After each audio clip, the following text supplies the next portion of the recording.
এই দুধটার সাথে তো পরিচয় করি দেওয়া হয়নি। এই দুধটাকে আমি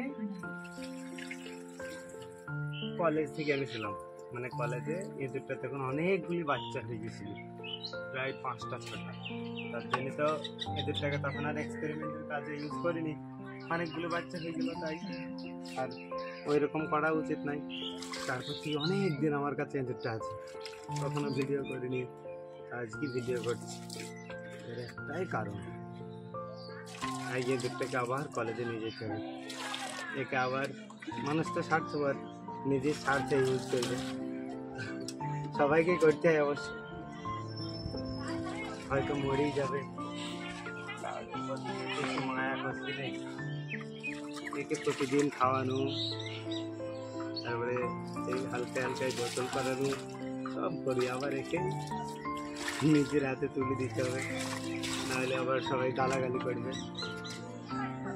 এখন ওরা কি দিতে,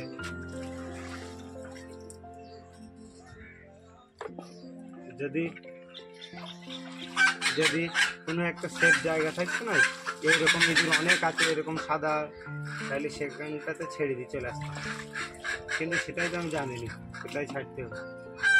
এর সাথে অনেক মিল হয়ে গেছিল, আর একে আজকে দিয়ে আসতে হবে। সকালে ফোন করেছে, বলছি এদেরটা আনবি, তুই আসতে ভুলে গেলু, এদেরটা কিন্তু যেন আসে কলেজে, প্রতিদিন একে আমি খাওয়াই, রেখে ওইকে দিয়ে আসতে হবে। কারোর প্রতি বেশি মায়া করতে না। তাও আমি আজকে একবার ম্যামকে বলবো রেখে যেন না কাটে, যদি কাটে তাহলে আমি আর আজকে কলেজে ক্লাস করবো না, চলে আসবো, পরে অন্য সময় করবো।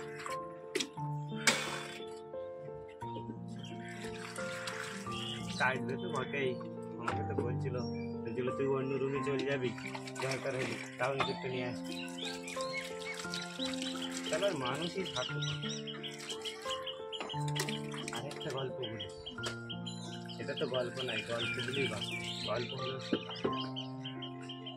সেটার প্রতি যেমন আমার অল্প অল্প মায়া হয়ে গেছে, আরেকটা জিনিস আমার একটু রক্তে মিশে গেছে।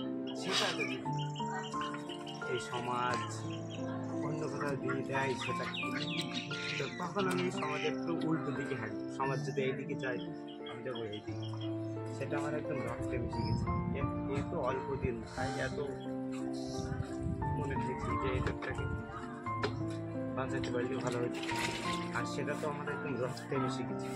সেটা যদি এই সমাজ ভুল করতে অন্য জায়গায় দিয়ে দেয়, এই সমাজের বিরোধিতা চরমভাবে করবে আমি।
বাংলাদেশের বাইরে পড়াশোনা করে আমি কি বলি, এখানে থেকে পড়ে হবে না, এখানে থেকে যদি পড়ে হতে হয় তাহলে 4 থেকে 5 বছর, মিনিমাম 3 বছর, মিনিমাম।